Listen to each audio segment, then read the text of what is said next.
Welcome to GK Madhu sir online classes. వీడియోని అందరూ like చేయండి. చూసిన ప్రతి వ్యక్తి వీడియోని లైక్ చేయండి, కామెంట్ చేయండి. ఎవరైనా కొత్తగా మన యూట్యూబ్ ఛానల్ చూస్తున్న వాళ్ళంటే సబ్స్క్రైబ్ చేసుకోండి. ప్రతిరోజు కూడా ఈవినింగ్ 7కు మన వీడియోని అప్లోడ్ చేయడం జరుగుతుంది యూట్యూబ్లో జీకే మధుసార్ ఆన్లైన్ క్లాసెస్లో. అలానే ప్లేస్టోర్లోకి వెళ్ళి జీకే మధుసార్ ఆన్లైన్ క్లాస్ అనే యాప్ను కూడా డౌన్లోడ్ చేసుకోండి. జస్ట్ 149 రూపీస్కే general knowledge and current affairs course available ఉంది. 6 months వ్యాలిడిటీతో అన్ని కాంపిటేటివ్ ఎగ్జామ్కి ఉపయోగపడే విధంగా ప్రతి మంత్ కూడా కరెంట్ అఫైర్స్ అప్లోడ్ చేయబడును. ఓకే, ఈ వీడియో చూసిన ప్రతి ఒక్కరూ కంపల్సరీగా లైక్ చేయండి వీడియోని. ఓకేనా, రైట్, చూద్దాం. ఫస్ట్ పాయింట్ వచ్చి ఐపీఎల్ అంటే ఇండియన్ ప్రీమియర్ లీగ్. ఈ ఐపీఎల్కు సంబంధించిన షెడ్యూల్ విడుదల చేయడం జరిగింది. 2025 ఐపీఎల్కి సంబంధించిన షెడ్యూల్ ప్రకటించడం జరిగింది. 2025 మార్చి 22 నుండి మే 25 వరకు 18వ ఐపీఎల్ జరగనున్నది. ఐపీఎల్ అంటే Indian Premier league 18వ IPL March 22 నుండి మే 25 వరకు జరగబోతుంది. 10 టీమ్స్ పార్టిసిపేట్ చేయబోతున్నాయి. 10 టీంలు పార్టిసిపేట్ చేయబోతున్నాయి. ఈసారి జరగబోయే ఐపీఎల్ ఎన్నోదంటే 18. ఐపీఎల్ స్టార్ట్ అయింది ఎప్పుడంటే 2008. ఐపీఎల్ అంటే Indian Premier League. Present IPL chairman ఎవరంటే అరుణ్ దుమాల్ అనే వ్యక్తి ప్రజెంట్ ఐపీఎల్ చైర్మన్గా పనిచేస్తున్న వ్యక్తి అరుణ్ దుమాల్ అనే వ్యక్తి. ఐపీఎల్లో ఇప్పటి వరకు ఎక్కువ రన్స్ చేసిన వ్యక్తి ఎవరంటే విరాట్ కోహ్లీ. ఐపీఎల్లో ఎక్కువ వికెట్లు తీసింది ఎవరంటే యుజేంద్ర చాహల్ ఐపీఎల్లో ఎక్కువ వికెట్లు తీసింది. మరి విరాట్ కోహ్లీ 8,004 పరుగులు చేయడం జరిగింది ఐపీఎల్ ఇప్పటి వరకు. యుజేంద్ర చహల్ 205 వికెట్ తీశాడు ఐపీఎల్లో ఇప్పటి వరకు. ఆ ఐపీఎల్ షెడ్యూల్ వచ్చింది. 18th ఐపీఎల్ మార్చి 22వ తారీఖున స్టార్ట్ కాబోతుంది. మే 25 వరకు జరగబోతుంది ఐపీఎల్ అనేది.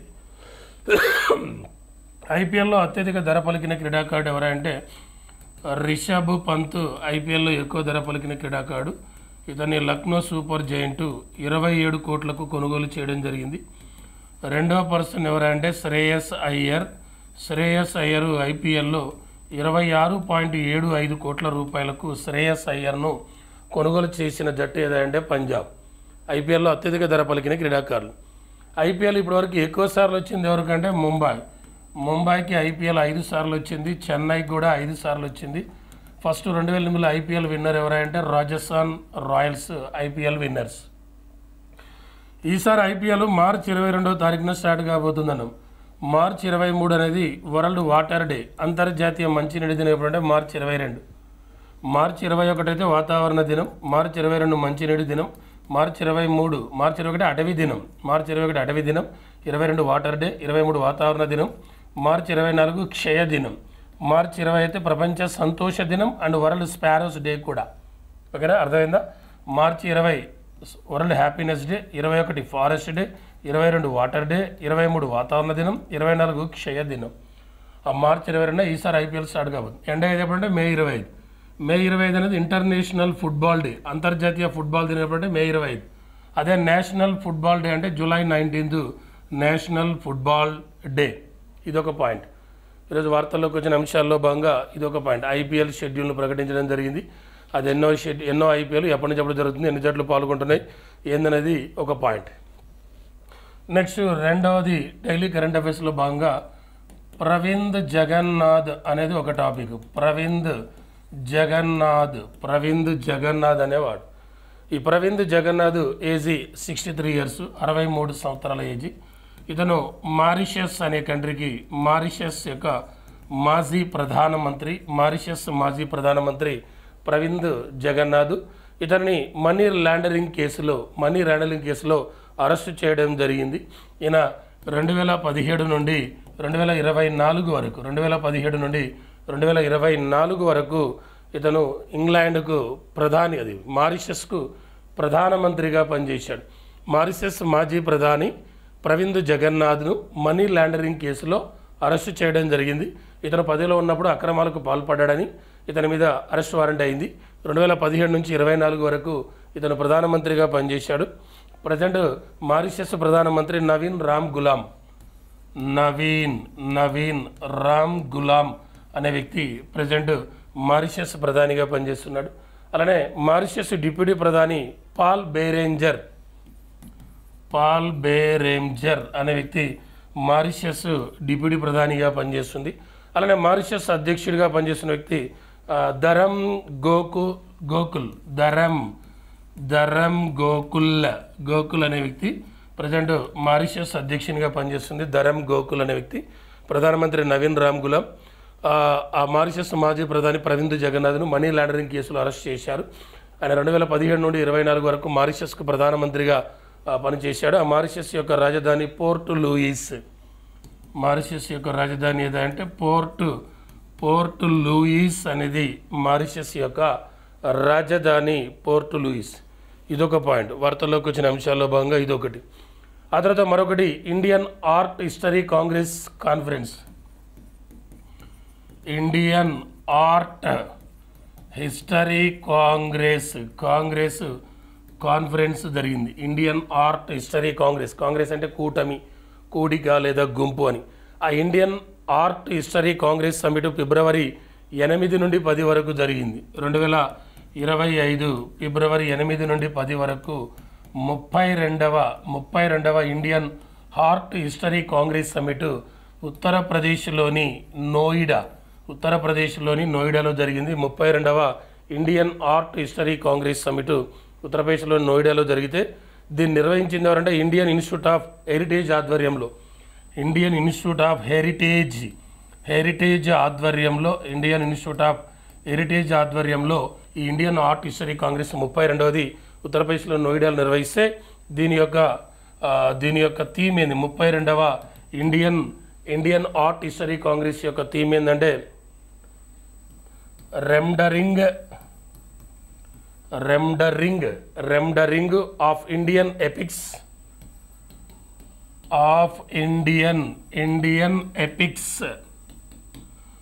Rendering of Indian epics in art and culture.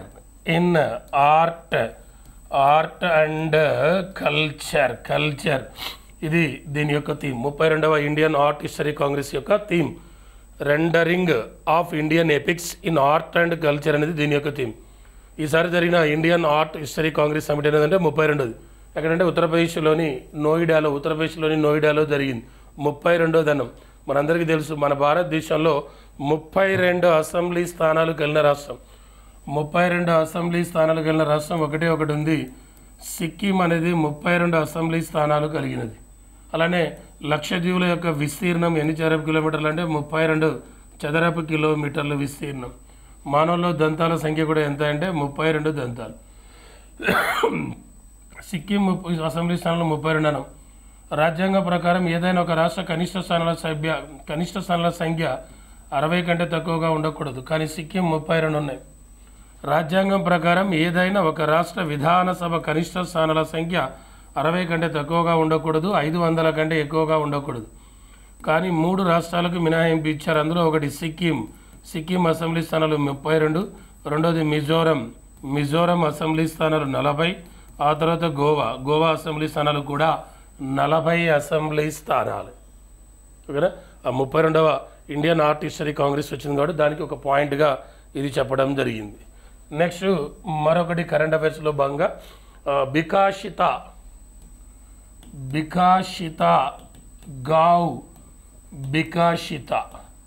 అనే ఒక స్కీమ్ను రీసెంట్గా ప్రారంభించారు. బికాషిత అనే పథకాన్ని ఒడిశాలో ప్రారంభించారు. ఈ పథకం ద్వారా గ్రామాలను అభివృద్ధి చేస్తారు. గ్రామాలను అభివృద్ధి చేయడం కోసం బికాషిత్ అనే పథకాన్ని గ్రామాలలో అభివృద్ధి చేయడం కోసం 5 సంవత్సరాల పాటు ప్రతి సంవత్సరం 1000 కోట్ల రూపాయలను కేటాయించనున్నారు. 1000 కోట్ల రూపాయలను 5 సంవత్సరాల పాటు ఈ స్కీమ్ అమల్లో ఉంటుంది. బికాషిత్ గ్రామాలను అభివృద్ధి చేయడం కోసం ఒడిశాలోని కోర్ధా జిల్లా ఒడిశా రాష్ట్రంలోని కోర్ధా జిల్లాలోని జాంకియాలో ఈ ప్రోగ్రాంని ప్రారంభించడం జరిగింది. బికాషిత్ అనే ప్రోగ్రాం ఒడిశా రాష్ట్రంలోని కోర్ధా జిల్లాలోని జాకియా అనే ఒక గ్రామంలో ప్రారంభించారు. ఈ గ్రామాలను అభివృద్ధి చేయడం కోసం ప్రతి సంవత్సరం 1000 కోట్ల రూపాయలు కేటాయించనున్నారు. ఒడిశా రాజధాని మనందరికీ తెలిసిందే భువనేశ్వర్. ఒడిశా ముఖ్యమంత్రి ఎవరంటే మోహన్ చరణ్ మాజీ. ఒడిశా గవర్నర్ ఎవరంటే కంబంపాటి హరిబాబు అనే వ్యక్తి. ఆంధ్రప్రదేశ్ సంబంధించిన కంబంపాటి హరిబాబు ప్రజెంట్ ఒడిశా గవర్నర్గా పనిచేస్తున్నాడు. ఒడిశా అసెంబ్లీ స్థానాలు 147, లోక్సభ అయితే 21, రాజ్యసభ అయితే 10 స్థానాలు. రాజ్యసభ 10 స్థానాలు, టోటల్ అసెంబ్లీ స్థానాలు 147. ఈ ఒడిశాలో ప్రారంభించింది బికాషిత్ అనే స్కీమ్ను స్టార్ట్ చేయడం జరిగింది. ఓకేనా. ఈ ఒడిశాలో మనకు గుర్తొచ్చే ఇండియన్ ఫ్రీడమ్ ఫైటర్ అంటే నేతాజీ సుభాష్ చంద్రబోస్. నేతాజీ సుభాష్ చంద్రబోస్ జన్మించింది ఒడిశాలోని కటక్లో జన్మించాడు 1897 జనవరి 23న.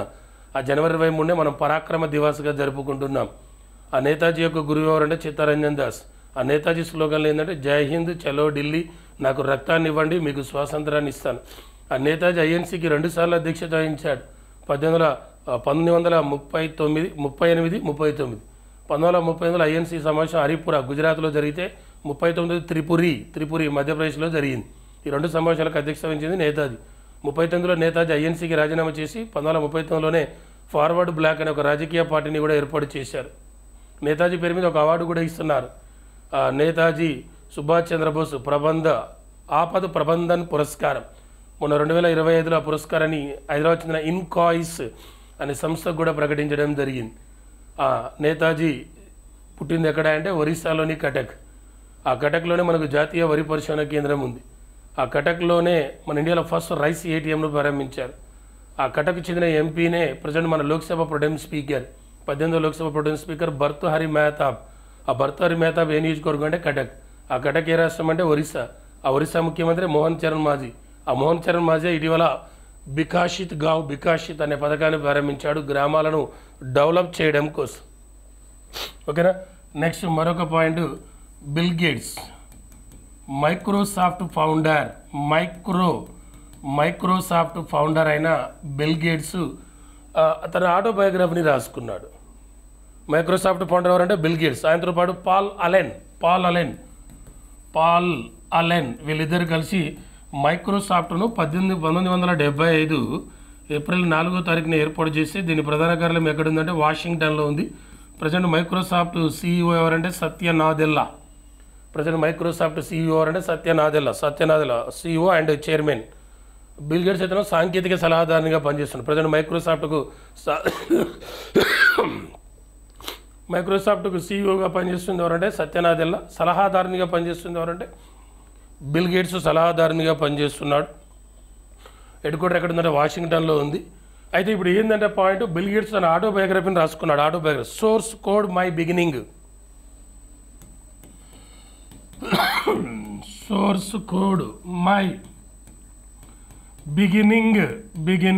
అనే ఒక ఆటోబయోగ్రఫీ రాసుకున్నాడు. కోడ్ మై బిగినింగ్ అనే ఆటోబయోగ్రఫీని రీసెంట్గా రాసింది ఎవరంటే బిల్ గేట్స్. ఆయన ఒక ఆటోబయోగ్రఫీ కోడ్ మై బిగినింగ్ అనే ఆటోబయోగ్రఫీని రాశాడు. ఆయనే పాల్ అలెన్తో కలిపి మైక్రోసాఫ్ట్ని ఏర్పాటు చేశారు. వాషింగ్టన్లో ఉంది. దాని present chairman and CEO Satya Nadella autobiography hit refresh. Satya Nadella autobiography అంటే హిట్ రీఫ్రెష్ అనేది ఆయన ఒక ఆటోబయోగ్రఫీ. ఆయన ఏర్పాటు చేసినప్పుడు 1975లో బిల్ గేట్స్ మైక్రోసాఫ్ట్ని ఏర్పాటు చేశాడు. 1975 అంటే మనకు చాలా పాయింట్స్ గుర్తొస్తుంటాయి. First ODI world cup start అయింది 1975 ఇంగ్లాండ్లోనే.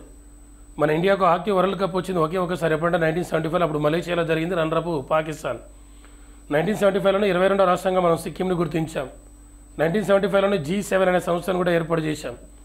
1975లోనే మన ఇండియాలో 3rd నేషనల్ ఎమర్జెన్సీని కూడా విధించారు. 1975లోనే NTPCని కూడా ఏర్పాటు చేశారు, నేషనల్ థర్మల్ పవర్ కార్పొరేషన్. ఈ 1975లోనే సర్వేపల్లి రాధాకృష్ణ ఏప్రిల్ 17న మరణించాడు. ఈ 1975లోనే భారత్ ప్రయోగించిన మొట్టమొదటి ఉపగ్రహం ఆర్యభట్ట ఉపగ్రహాన్ని ప్రయోగించింది 1975. ఎప్పుడంటే ఏప్రిల్ 19న ఆర్యభట్ట అనే ఉపగ్రహాన్ని ప్రయోగించడం కూడా జరిగింది. ఈ 1975లోనే ఇందిరాగాంధీ 5 ప్రాంతీయ గ్రామీణ బ్యాంకులను ఏర్పాటు చేసింది. 5 ప్రాంతీయ గ్రామీణ బ్యాంకులు ఏర్పాటు చేసినప్పుడు 1975 అక్టోబర్ 2. నెక్స్ట్ మరొకటి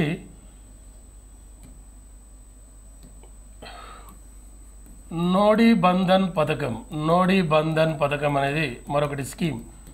నోడీ బంధన్ పథకం అనే స్కీమ్ ఎక్కడ అంటే వెస్ట్ బెంగాల్లో ప్రారంభించడం జరిగింది. నోడీ బంధన్ పథకం అనేది ప్రకృతి వైపరీత్యాలను ఎదుర్కొనడం మరియు నదీ పరివాహక ప్రాంతాల్లో జీవనోపాధిని మెరుగుపరచడం కోసం వెస్ట్ బెంగాల్ ప్రభుత్వం ఒక స్కీమ్ను ప్రారంభించింది. అదే నోడీ బంధన్ పథకం. ఏ రాష్ట్రంలో అంటే వెస్ట్ బెంగాల్. ప్రకృతి వైపరీత్యాలను ఎదుర్కొనడం మరియు నది పరివాహక ప్రాంతాలలో జీవనోపాధిని మెరుగుపరచడం కోసం ఈ స్కీమ్ను ప్రారంభించడం జరిగింది. అదే నోడీ బంధన్ పథకం. నోడీ బంధన్ పథకం ఏ రాష్ట్రంలో అంటే వెస్ట్ బెంగాల్. వెస్ట్ బెంగాల్ ముఖ్యమంత్రి ఎవరు? మమతా బెనర్జీ వెస్ట్ బెంగాల్ ముఖ్యమంత్రి. Governor CV Anand Bose. దీని అసెంబ్లీ స్థానాలన్నీ 294 వెస్ట్ బెంగాల్ యొక్క అసెంబ్లీ స్థానాలు 294. లోక్సభ అయితే 42 స్థానాలు, రాజ్యసభ అయితే 16 స్థానాలు. ఏ రాష్ట్రానికి? వెస్ట్ బెంగాల్. నోడీ బంధన్ అనే స్కీమ్ను ప్రారంభించింది ఎవరు? మమతా బెనర్జీ ఏ పార్టీ అంటే తృణమూల్ కాంగ్రెస్ పార్టీ. తృణమూల్ కాంగ్రెస్ పార్టీ ఇటీవల జాతీయ పార్టీ హోదాను కోల్పోయింది. ఇటీవల జాతీయ పార్టీ హోదాను కోల్పోయిన పార్టీలు తృణమూల్ కాంగ్రెస్ ఒకటి, సిపిఐ పార్టీ ఒకటి, ఎన్సిపి నేషనలిస్ట్ కాంగ్రెస్ పార్టీ 3 జాతీయ పార్టీ హోదాను కోల్పోయాయి. ఈ తృణమూల్ కాంగ్రెస్ పార్టీని మమతా బెనర్జీ 1998లో ఏర్పాటు చేసింది. 1998లో ఏర్పాటు చేయడం జరిగింది. 98లోనే నోబెల్ అవార్డు వచ్చిన ఇండియన్ ఎవరంటే అమర్త్య సేన్కి ఎకనామిక్స్లో వచ్చింది. ఈ 98లోనే మన ఇండియాలో అణుపరీక్షలు జరిగాయి. మే 13 తేదీల్లో అణుపరీక్షలు జరిగింది కూడా 1998. ఆ 98లో అమర్త్య సేన్కి అర్థశాస్త్రంలో నోబెల్ అవార్డు వస్తే అసలు అర్థశాస్త్రంలో నోబెల్ అవార్డు స్టార్ట్ చేసింది 1969లో. అప్పుడు ఎవరికి ఇచ్చారంటే రాగ్నార్ ప్రిష్కి ఇచ్చారు. ఆ రాగ్నార్ ప్రిష్ 1969లో రాగ్నార్ ప్రిష్కి నోబెల్ అవార్డు ఇస్తే ఆ రాగ్నార్ ప్రిష్ 1933లో ఎకనామిక్స్ని మ్యాక్రో ఎకానమీగా ఇచ్చాడు. ఫాదర్ ఆఫ్ ఎకనామిక్స్ ఎవరంటే ఆడమ్ స్మిత్ రచన పుస్తకమే వెల్త్ ఆఫ్ నేషన్ అనే పుస్తకాన్ని రాశాడు. ఓకేనా, ఇదొక పాయింట్. నెక్స్ట్ మరొకటి డైలీ కరెంట్ అఫైర్స్లో భాగంగా మరొకటి యునెసెఫ్ అనేది వార్తల్లోకి వచ్చింది. యునెసెఫ్ అనే సంస్థ కూడా వార్తల్లోకి రావడం జరిగింది. యునెసెఫ్ అనేది ఎందుకు వచ్చిందనంటే పిల్లల రోడ్డు భద్రతపై పెరుగుతున్న ఆందోళన, చిల్డ్రన్స్ యొక్క రోడ్డు భద్రతపై పెరుగుతున్న ఆందోళనను పరిష్కరించడానికి యునెసెఫ్ అనే సంస్థ ఒక సమగ్ర జాతీయ రోడ్డు మ్యాప్ను రూపొందించింది. ఇటీవల యునెసెఫ్ అనే సంస్థ పిల్లల రోడ్డు భద్రతపై పెరుగుతున్న ఆందోళనను పరిష్కరించడానికి యునెసెఫ్ ఒక సమగ్ర జాతీయ రోడ్డు మ్యాప్ను ఆవిష్కరించింది. ఈ రోడ్డు ప్రమాదాల్లో పిల్లలు ప్రతి సంవత్సరం కూడా 2,20,000 మంది మరణిస్తున్నట్లుగా యునెసెఫ్ నివేదికను ప్రకటించింది. 19 సంవత్సరాల్లో పిల్లలు ప్రతి సంవత్సరం కూడా 2,20,000 మంది మరణిస్తున్నట్లుగా యునెసెఫ్ అనే సంస్థ ప్రకటిస్తే ఆ సమస్యను తగ్గించడం కోసం ఒక సమగ్ర జాతీయ రోడ్డు మ్యాప్ను రూపొందించింది.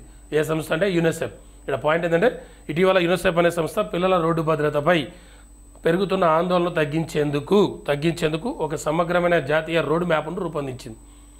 యాక్చువల్గా యునెసెఫ్ నివేదిక ప్రకారం ప్రతి సంవత్సరం కూడా 19 సంవత్సరాల్లో పిల్లలు 2,20,000 మంది మరణిస్తున్నారు. యునెసెఫ్ అంటే మనందరికీ తెలుసు యునెసెఫ్ అంటే యునైటెడ్ నేషన్ చిల్డ్రన్స్ ఫండ్. ఇప్పుడు ఐఈకి లేదు, మీనింగ్ లేదు, ఓన్లీ ఇప్పుడు యునైటెడ్ నేషన్ చిల్డ్రన్స్ ఫండ్ అంతే.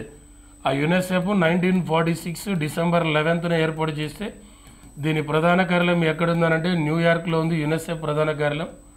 ఆ యునెసెఫ్ ప్రజెంట్ డైరెక్టర్ జనరల్ ఎవరంటే క్యాథరిన్ ఎం రసెల్ అనే వ్యక్తి ప్రజెంట్ యునెసెఫ్ డైరెక్టర్ జనరల్గా పనిచేస్తుంది. యునెసెఫ్కు ప్రజెంట్ బ్రాండ్ అంబాసిడర్ ఎవరంటే Vanessa Nakate. Present UNICEF brand ambassador Vanessa Nakate. ఈమె ఏ దేశం అంటే ఉగండా దేశానికి చెందినామా.